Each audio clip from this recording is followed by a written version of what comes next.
नमस्कार, मैं हूं एस्ट्रो वास्तु एक्सपर्ट सावी सिंह और आपके राशिफल के साथ आज हम फिर से हाजिर हैं। आज हम बात करने वाले हैं कि नवंबर का महीना कन्या राशि वालों के लिए यानी कि वर्गो के लिए क्या कुछ खास लेकर आ रहा है।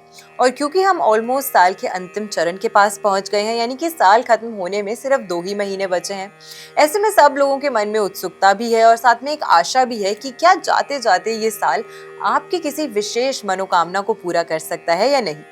तो आज के वीडियो में हम विशेष करके ये भी बताने वाले हैं कि इस महीने के ट्रांजिट्स यानी कि प्लैनेट्स के गोचर आपकी राशि को किस तरीके से प्रभावित करे हैं, आपके करियर में, आपके फाइनेंसेस में किस तरीके के बदलाव आने वाले हैं और साथ के साथ इस महीने का पंचांग क्या कुछ खास कहता है। सबसे पहले जब हम कन्या राशि की बात करते हैं तो आपकी राशि के स्वामी ग्रह जो है वो बुध हैं, जो कि इस समय के दौरान वृश्चिक राशि में गोचर कर रहे हैं। मंगल ग्रह अपनी स्व राशि वृश्चिक राशि में ही गोचर कर रहे हैं और साथ में सूर्य जो है वो 16 नवंबर तक तुला राशि में और उसके बाद में वृश्चिक राशि में ही गोचर करेंगे। यानी कि कन्या राशि वालों के लिए विशेष करके आपकी राशि से तृतीय भाव में ये जो त्रिग्रही योग जो है वो स्थापित होने वाला है। और ये त्रिग्रही योग यहाँ पर स्थापित होने की वजह से काफी ज्यादा सकारात्मक बदलाव आपके जीवन में लेकर आ सकता है। साथ में शुक्र की अगर हम बात करते हैं तो शुक्र भी तीसरे ही भाव में प्लेस रहने वाले हैं। शुक्र भी इस समय के दौरान वृश्चिक राशि में गोचर कर रहे हैं और देवगुरु बृहस्पति उच्च के होकर कर्क राशि में गोचर कर रहे हैं। शनि की अगर हम बात करें तो मीन राशि में रेट्रो मूवमेंट कर रहे हैं। राहु इस महीने के दौरान कुंभ राशि में और उससे एग्जैक्टली 180 डिग्री ऑपोजिट यानी कि 180 डिग्री के एक्सिस में केतु सिंह राशि में गोचर कर रहे हैं। ये नवंबर का जो महीना है वो सभी लोगों के लिए काफी खास रहने वाला है, लेकिन विशेष करके क्योंकि इस महीने के जब हम पंचांग की बात करते हैं तो इस महीने की शुरुआत हो रही है एक बहुत ही सुंदर और एक बहुत ही सकारात्मक पर्व से, जिसे हम कहते हैं हरि प्रबोधिनी एकादशी यानी कि देव उठनी एकादशी, जिसे तुलसी विवाह के नाम से भी पूजा जाता है। तो 1 नवंबर को तुलसी विवाह का महापर्व होगा। साथ में 5 नवंबर को इस महीने की सबसे महत्वपूर्ण पूर्णिमा यानी कि कार्तिक पूर्णिमा पड़ेगी और इसी के साथ में 5 नवंबर को देव गुरु नानक जी की जयंती भी मनाई जाएगी। 11 नवंबर को देव गुरु बृहस्पति, जो कि नेचुरली एक बेनिफिक प्लैनेट माने जाते हैं, आपके जीवन में वृद्धि के कारक माने जाते हैं, वो इस महीने के दौरान 11 नवंबर को वक्रीय चाल में चले जाएंगे और वहीं कर्म के देवता शनि देव जो है वो वक्रीय मूवमेंट छोड़कर 28 नवंबर को मार्गी हो जाएंगे। इसी कारण से क्योंकि इस महीने के दौरान काफी बड़े बदलाव प्लैनेटरी ट्रांजिट्स के तौर पर भी होते हुए नजर आ रहे हैं, इसीलिए आपका राशि फल जो है वो जानना और ज्यादा जरूरी हो जाता है, अनिवार्य हो जाता है। लेकिन साथ में जैसे मैंने आपको पहले ही बताया कि क्योंकि देवगुरु बृहस्पति एक बेनिफिक प्लैनेट माने जाते हैं और जब बेनिफिक ग्रह वक्रीय मूवमेंट में आते हैं, क्योंकि अभी के दौरान देवगुरु बृहस्पति जो हैं वो अतिचारी भी चल रहे हैं, तो ये दोनों ही चीजों का जब मिश्रण हो जाता है तो ये बहुत इंपॉर्टेंट होता है कि आप अपने इस प्लैनेट की एनर्जी को बेहतर करने के लिए कुछ छोटे और इजी रेमेडीज भी करें। सबसे पहले कन्या राशि के लिए जो सबसे महत्वपूर्ण ग्रह है वो है आपकी राशि के ही स्वामी ग्रह बुध, जो कि वृश्चिक राशि में रहने वाले हैं।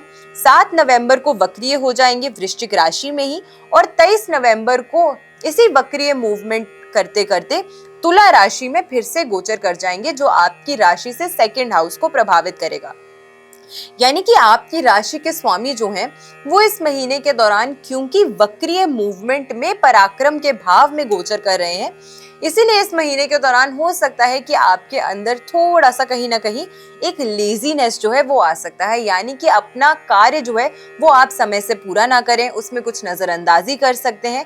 इस तरीके की जो आपकी एक सोच है या विचार की धारणा है वो बनती हुई नजर आती है, जिसकी वजह से हाथ आई अच्छी अपॉर्चुनिटीज भी आपसे दूर जा सकती हैं।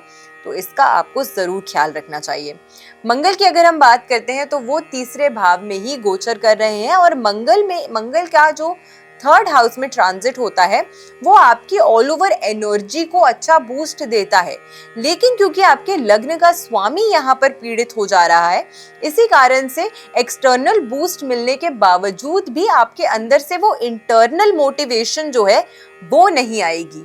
तो इसी कारण से आपको खुद थोड़ा सा प्रयास करना चाहिए कि अगर आपके आसपास के लोग आपको मोटिवेट करने का प्रयास कर रहे हैं, आपके सामने कोई अच्छी अपॉर्चुनिटीज यूनिवर्स प्रस्तुत कर रहा है, तो उन अपॉर्चुनिटीज को कैसे ग्रास्प करना है और अपने लिए बेहतर उपयोग करना है, ये निर्णय आपको लेना है।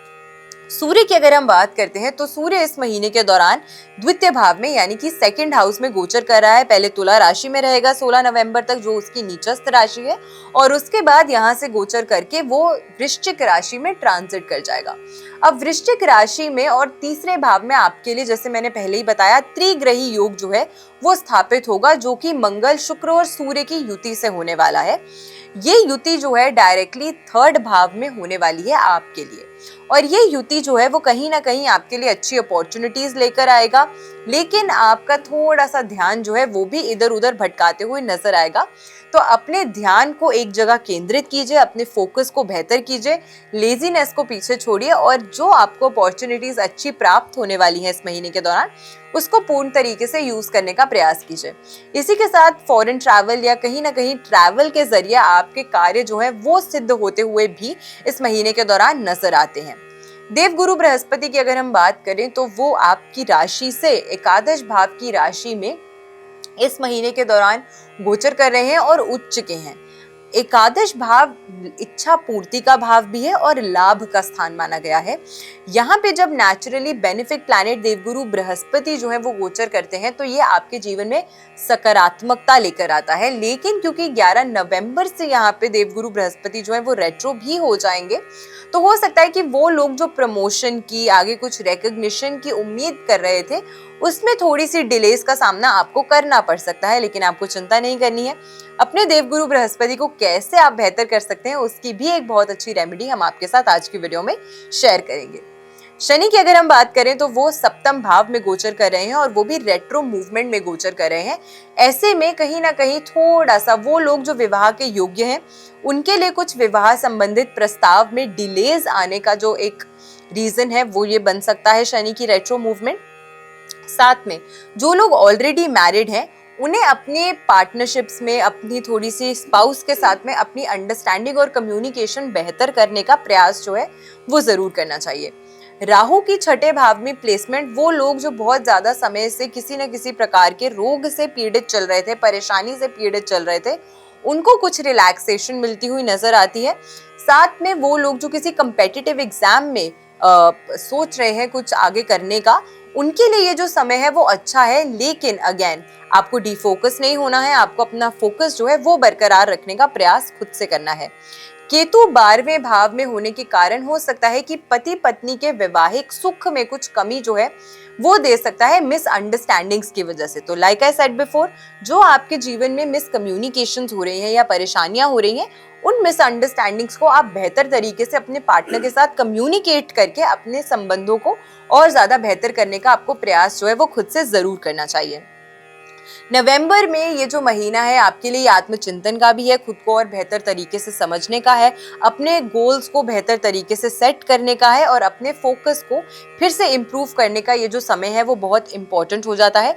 इस महीने में आपके लिए थोड़े से चैलेंजेस और हर्डल्स जो है वो आते हुए नजर आते हैं, लेकिन अगर आप अच्छी प्लानिंग से, अच्छी योजना बनाकर कोई निर्णय करेंगे या कोई कार्य करने का सोचेंगे तो उसमें आपको अच्छी सफलता भी मिलने के योग नजर आते हैं। अब एक छोटा सा उपाय जो आपको जरूर करना है, जिससे आपको बहुत अच्छा फायदा देखने को मिल सकता है। आपको हर थर्सडे खुद ये रेमेडी करनी है। आपको एक पीतल का बर्तन लेना है, एक पीतल का बोल लेना है और इसमें आपको जल भरना है और साथ में कुछ पीले फूल, पीले पुष्प जो हैं वो आपको डालने हैं और इसे अपने घर के ईशान्य कोण में यानी कि नॉर्थ ईस्ट की डायरेक्शन में आपको रख देना है। अगले दिन आपको इस बोल में से थोड़ा सा जो जल है वो आपको अपने पूरे घर में छिड़कना है ताकि सकारात्मकता आए, और बाकी जो बोल है उसको आपको वहीं वापसी प्लेस कर देना है। हर थर्सडे आपको इस पानी को, न्यू पानी जो है इसमें आपको डालना है। इस बोल को साफ करके फिर से स्वच्छ जल इसमें भर के आपको इसे उसी स्थान पर प्लेस कर देना है और छिड़काव इस जल का अगले दिन अपने घर में करना है। इस रेमेडी को अगर आप प्रत्येक गुरुवार के दिन करेंगे तो आपको अच्छी ऊर्जा की प्राप्ति होगी, आपके स्वास्थ्य संबंधित जो परेशानियां आ रही हैं वो खत्म होंगे, आपको आपके स्वास्थ्य में बेहतरी नजर आएगी और अच्छी अपॉर्चुनिटीज भी आपके जीवन में आएंगी। तो मैं आशा करती हूँ आज की वीडियो आपको पसंद आई होगी। वीडियो अगर अच्छी लगी हो तो ज्यादा से ज्यादा लोगों तक वीडियो को शेयर जरूर कीजिएगा। चैनल पे नए हैं तो चैनल को सब्सक्राइब जरूर कीजिएगा और ऐसी ही बेनिफिशियल वीडियोस को देखने के लिए हमारे चैनल के साथ जुड़े रहिएगा। आशा करती हूँ आज की वीडियो आपको पसंद आई होगी। अपना ख्याल रखिएगा और अपनों का ख्याल रखिएगा। नमस्कार, जय माता दी।